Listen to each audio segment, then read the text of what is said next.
Hi! This is Revathi. 'O Prema O Paga' episode number 12. ఆ ఎదురింటి వాళ్ళతో "నువ్వు క్లోజ్‌గా ఉండకమ్మా" అంటాడు సామ్రాట్. "ఎందుకురా?" అని అడుగుతుంది రాజశ్రీ భోజనం వడ్డిస్తూ. అప్పుడే వినోద్ కూడా వచ్చి భోజనానికి కూర్చుంటాడు. తల్లి అడిగిన దానికి సామ్రాట్ సమాధానం చెప్పడానికి కాస్త తడబడుతూ, "అమ్మ ఆ ఎదురింటావిడ క్యారెక్టర్ గురించి చెప్పినా అంత ఈజీగా నమ్మదు" అని మనసులో అనుకొని, "అంటే అందరితో అంత క్లోజ్‌నెస్ పెంచుకోవడం ఎందుకని మామూలుగా చెప్తున్నానమ్మా" అంటాడు.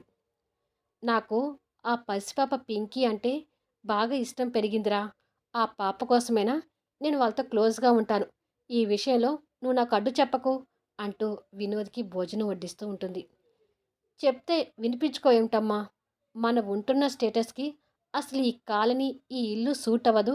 మంచి హౌస్‌కి షిఫ్ట్ అవుదామని ఎప్పటినుంచో చెప్తున్నా. కానీ నువ్వు వినిపించుకోవడం లేదు" అంటాడు సామ్రాట్ కాస్త కోపంగా. "నువ్వు ఎన్ని కోట్లు సంపాదించినా నేను కాదని చెప్పను సామ్రాట్. కానీ ఈ ఇల్లు మీ నాన్న కట్టించింది. మీ నాన్న జ్ఞాపకంగా నేను ఎప్పటికీ ఇక్కడే ఉండాలని అనుకుంటున్నాను. ఇంకొకసారి వేరే ఇంటికి పోదామనే మాట మాట్లాడకు. నువ్వు అలా మాట్లాడితే నాకు బాధగా ఉంటుంది" అంటుంది రాజశ్రీ. వారి ఇద్దరి మాటలు మౌనంగా వింటూ వినోద్ భోజనం చేస్తుంటాడు. "నాకు కూడా నాన్న కట్టించిన ఇంటి నుంచి వెళ్ళటం అంతగా ఇష్టం లేదమ్మా. కాకపోతే ఈ కాలనీకి ఎవరో కొత్త కొత్త వాళ్ళందరూ వస్తున్నారు. అదే నాకు నచ్చటం లేదు" అంటాడు సామ్రాట్. "కొత్త వాళ్ళు ఎవరొచ్చినా ఎవరింట్లో వాళ్ళే ఉంటారు. వాళ్ళ వల్ల నీకు ఎలాంటి ఇబ్బంది లేనప్పుడు నువ్వెందుకు ఇల్లు మారాలని అనుకోవటం? నీకు అంతగా మారాలని ఉంటే ఎంచక్కా పెళ్లి చేసుకొని నీ లగ్జరీ స్టేటస్‌కి తగ్గ విల్లాలో ఉండు. నేనేమీ కాదనను" అంటుంది ఇద్దరికీ భోజనం వడ్డిస్తూ. "నేను ఎలాగో పెళ్లి చేసుకున్నానే కదా ఇలా మాట్లాడేది" అడుగుతాడు సామ్రాట్. "ఇలా ఎన్నాళ్ళు పెళ్లి చేసుకోకుండా ఉంటావురా" అని అడుగుతుంది రాజశ్రీ కోపంగా కూర వడ్డిస్తూ. "పిల్లలు కనటం ఇష్టం లేని ఏ అమ్మాయైనా ఉంటే చెప్పమ్మా, పెళ్లి చేసుకుంటాను" అని చెప్పి భోజనం తినటం ముగించి చెయ్యి వాష్ చేసుకోవడానికి వెళ్తాడు. "వీడు ఎన్నాళ్ళున్నా మారడు" అని తిట్టుకుంటుంది రాజేశ్వరి. "అమ్మా, నాకొక డౌటు, తీరుస్తావా?" అని అడుగుతాడు వినోద్. "ఏమిట్రా అది?" అడుగుతుంది రాజశ్రీ. "అన్నయ్య పెళ్లి చేసుకోకుండా బ్రహ్మచారిగా ఉంటే నాకు పెళ్ళవుతుందో లేదోనని భయంగా ఉందమ్మా. నువ్వు చెప్పమ్మా, అన్నయ్య పెళ్లి చేసుకోకపోయినా నువ్వు నాకు పెళ్లి చేస్తావా లేదా?"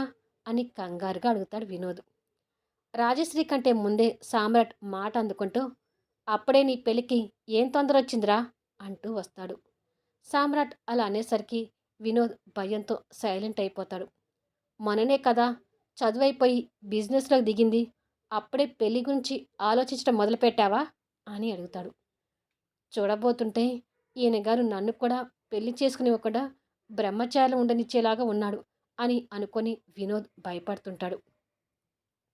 "పెళ్ళి, గిల్లి అనే ఆలోచనలు ప్రస్తుతానికి మానేసి బిజినెస్ మీద కాన్సంట్రేషన్ చెయ్యి" అని సీరియస్‌గా చెప్పి సామ్రాట్ వెళ్ళిపోతాడు. "చూడమ్మా, అన్నయ్య ఎలా బెదిరిస్తున్నాడో. నా చదువైపోగానే కాస్త కూడా ఎంజాయ్ చేయనివ్వకుండా బిజినెస్ అంటూ నన్ను బిజినెస్‌లోకి దింపాడు. ఇప్పుడేమో పెళ్ళంటే ఇలా మాట్లాడుతున్నాడు. నాకు పెళ్ళి అయినట్టే" అంటాడు వినోద్. రాజశ్రీ ఆ మాటలు వింటూ బాధపడుతూ మౌనంగా ఉండిపోతుంది. "ఏంటమ్మా అలా అయిపోయావు?" అని అడుగుతాడు.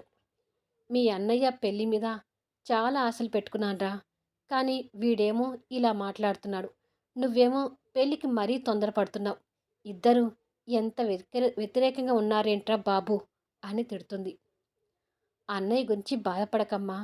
అన్నయ్య పెళ్లి చేసుకోనని అంత మొండిగా ఉన్నా నిజంగా అన్నయ్యకి పెళ్లి గడియలు రాసి ఉంటే పెళ్లి కాకుండా పోదు కదా. అన్నయ్యకి పెళ్ళవుతుంది. తర్వాత నాకు కూడా ఓ మంచి అల్లరి అమ్మాయితో పెళ్ళవుతుంది. చూస్తుండు" అంటాడు వినోద్ నవ్వుతూ. వినోద్ మాటలకి రాజశ్రీ కూడా నవ్వుతూ, "నీ మాట చలువ నిజం కావాలిరా" అని అనుకుంటుంది. సామ్రాట్ రూములోకొచ్చి పడుకొని రాజశ్రీ పెళ్లి మాటలతో శక్తితో జరిగిన ఆ సంఘటన గుర్తు చేసుకుంటూ ఉండిపోతాడు. ఇక్కడ ఒంటరిగా ఉన్న పింకీ రాజశ్రీ పంపించిన స్వీట్ కొంచెం తిని టెడ్డీ బేర్ని పైకి ఎగరేసి పట్టుకొని ఆడుకుంటూ ఉంటుంది.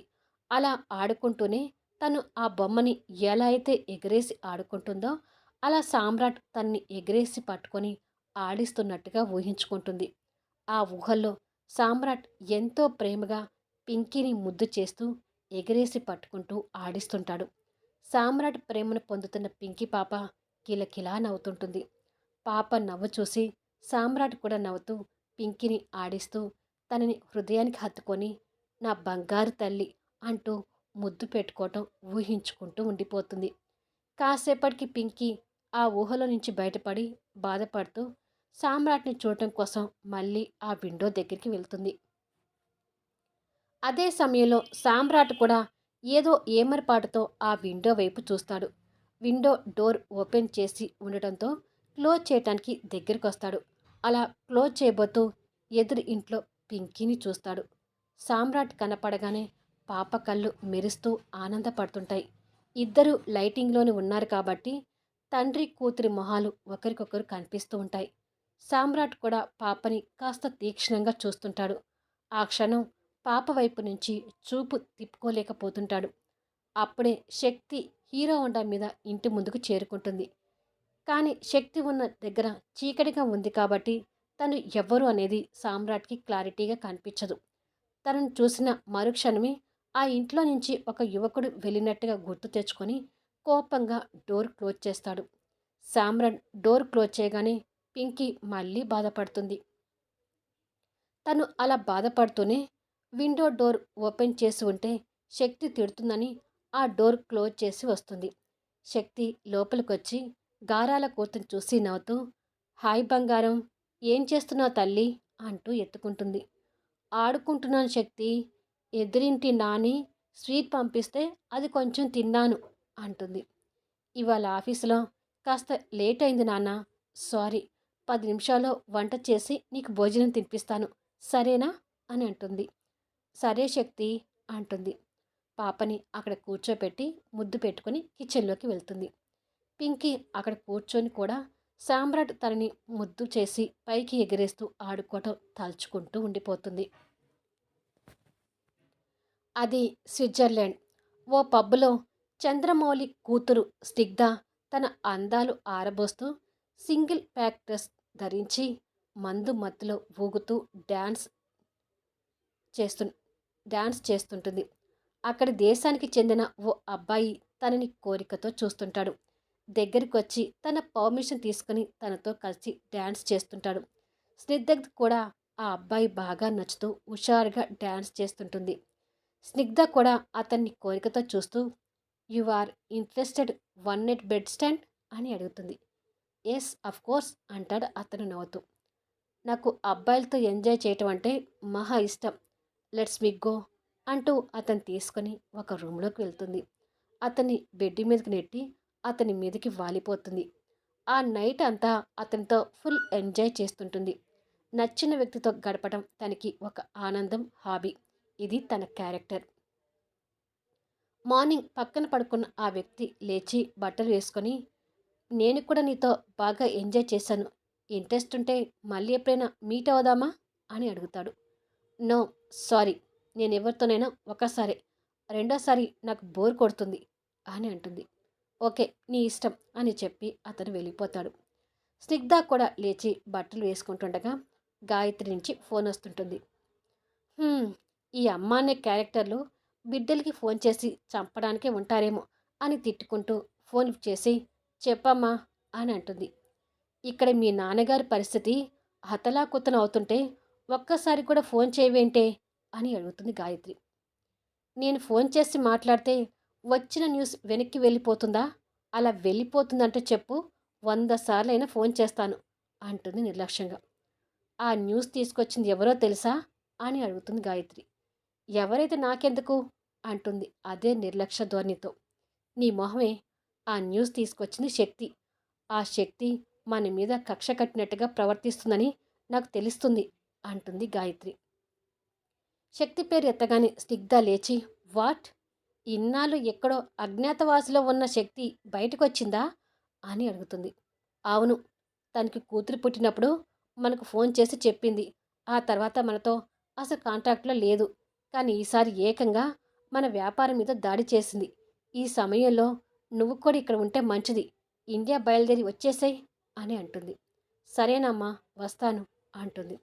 త్వరగా వచ్చేసాయి, నీకోసం వెయిట్ చేస్తుంటాం అని చెప్పి గాయత్రి ఫోన్ పెట్టేసి లోపలికి వెళ్ళబోతుండగా సామ్రాట్ వస్తుంటాడు. సామ్రాట్ని చూడగానే గాయత్రి నవ్వుతూ, రా సామ్రాట్, కూర్చో అని అంటుంది. నీ మొగుడు ఉన్నాడా అని అడుగుతాడు కోపంగా. బయటికి వెళ్ళి మొహం చూపించలేక ఇంట్లోనే ఉన్నారు అని చెప్తుంది. మరి ఏ నెంబర్కి ఫోన్ చేసినా స్విచ్ ఆఫ్ వస్తుందేంటి అని అడుగుతూ కోపంగా అక్కడ కూర్చుంటాడు. అందరూ ఫోన్ చేసి ఇదే విషయం గురించి మాట్లాడుతుంటే ఫోన్ స్విచ్ ఆఫ్ చేశారులే సామ్రాట్ అని గాయత్రి అంటూ ఉండగా, ఏంటి సామ్రాట్ అని అడుగుతూ చంద్రమౌళి సామ్రాట్కి ఎదురుగా వచ్చి కూర్చుంటాడు. చంద్రమౌళిని కోపంగా చూస్తూనే, అసలు ఇలాంటి వ్యాపారాలు చేస్తున్నారని నాకు కూడా చెప్పలేదేంటి చంద్రమౌళి గారు అని అడుగుతాడు. ఇది అందరికీ చెప్పి చేసే వ్యాపారాలు కాదు కదా సామ్రాట్ అంటాడు. ఇన్ని కోట్ల ఆస్తి పెట్టుకొని ఈ వ్యాపారం చేయడం అవసరమా మీకు అడుగుతాడు సామ్రాట్. ఈ కోట్ల ఆస్తులు నా చెయ్యి దాటి ఎప్పుడు పోతాయో తెలియదు సామ్రాట్. అందుకే పదవి ఉన్నగానే సంపాదించుకోవాలనుకొని ఈ వ్యాపారంలోకి దిగాను. తీరా శక్తి వల్ల ఇలా జరిగింది. ఆ శక్తి మా మీద పగపట్టి ఇలా చేస్తుంది అంటాడు. శక్తి మీ మీద పగపట్టడం ఏంటి? తను మీకు ఇంతకు ముందే తెలుసా అని అడుగుతాడు. అది అది తను నా మొదటి పెళ్ళాం కూతురు అని నసుగుతూ చెప్తాడు చంద్రమౌళి. వీడియో ఎలా ఉంది అనేది కామెంట్స్లో తెలియచేయండి. అలాగే లైక్స్ ఇచ్చి సపోర్ట్ చేయండి. స్టోరీ బాగుంది అనుకుంటే మాత్రం మీ ఫ్రెండ్స్కి షేర్ చేయండి.